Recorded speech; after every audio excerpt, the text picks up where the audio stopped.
Hello, it's the Cryo Lady. Anyway, so I'm just going to talk about the different ways in which my senior naval officer husband controlled me. Like, I suppose at the very worst of it, this is towards the end, really. I mean, he was probably getting a bit desperate because I think he knew, well, he might have had an inkling that his number was up, the little beast. So I've just got, every time I do this, it goes over to a different program. So as you know, my ex-husband, so I met him in 1989. I was in a relationship with him / married to him till 2006, when I got the disgusting, vile animal removed from my house, from our house. It was a military married quarter in Alverstoke, which is sort of Gosport, Hampshire. Now, let me see. I actually had him arrested by the police.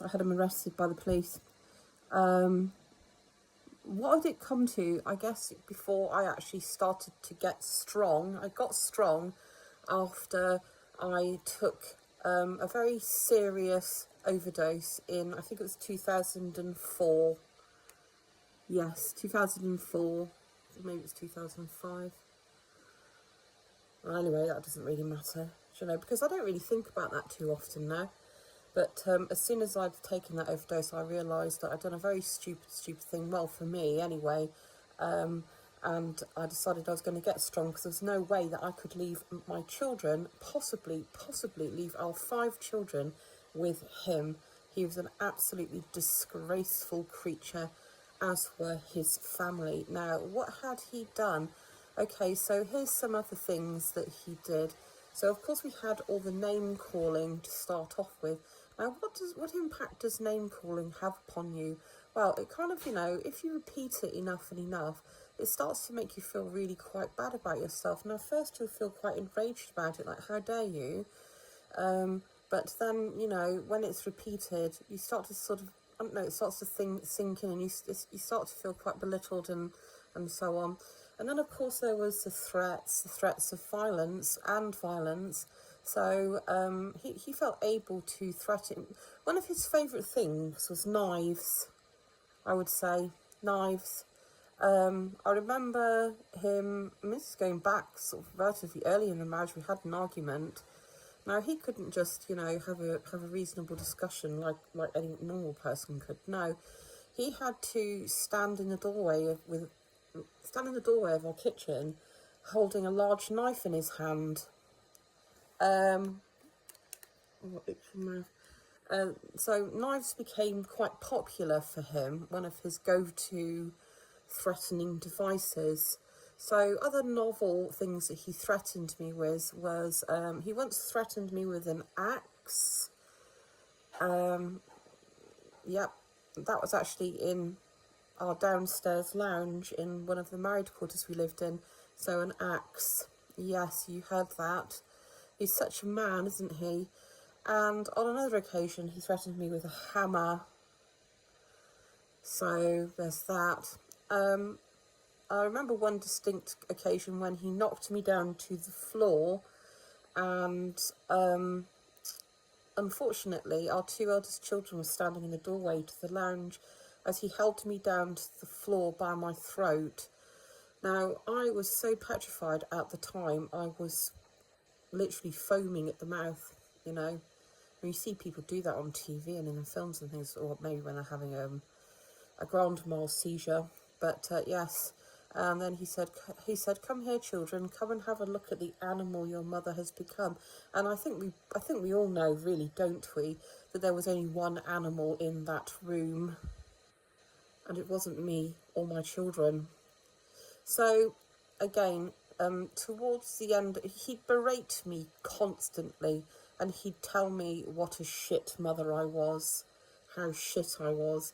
The other thing as well was, he said, "Well, even if you left, where would you go? I'm not letting you take my children into some dingy bedsit. That's never going to happen." The other thing as well that he used to tell me very, very regularly is that no one would ever want me. No one wanted me. And he'd quite frequently tell me that the children would probably be better off without me, things like that. And he'd regularly tell me, you know, that my own family didn't want me. And in fact, he probably wasn't really wrong there, you know. But, I mean, that's something I've talked about already. But, you know, maybe if you've been in a similar situation to me, or are in a similar situation, believe me, let me say this. None of any of those actions says I love you. This man absolutely did not and never had loved me, not in the slightest. He basically wanted to get married. He probably had a string of rejected relationships. And, you know, I suspect that, oh yeah, so I also found out recently, I'll just literally add this in, was that, and this was before my husband met me, before I met him, he'd been on a warship that had stopped off in Australia, and he'd obviously had a fling with someone there. That people do that sort of thing, that's fine.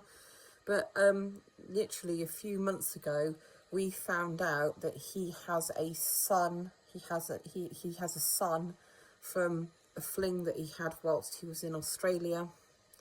So there you go.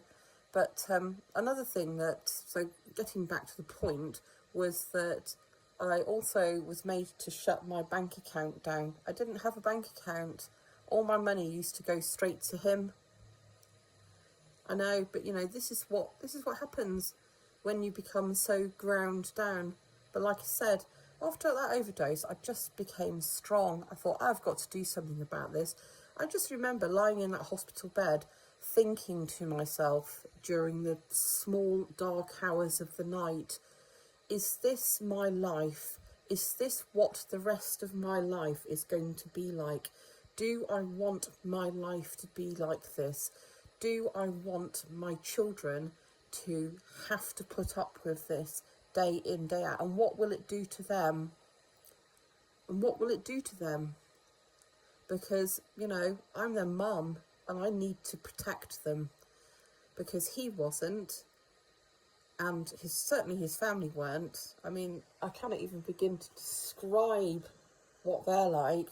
You know, they actually, seriously, even though the darling son has gone on to do multiple other nasty things to other people, they still think the sun shines out of his arse. They think that, and unfortunately, that's enabled him to think that nothing is his fault. You know, I mean, that's just reinforced things for him because he's a grown-ass man. But he does sincerely believe, you know, nothing's his fault.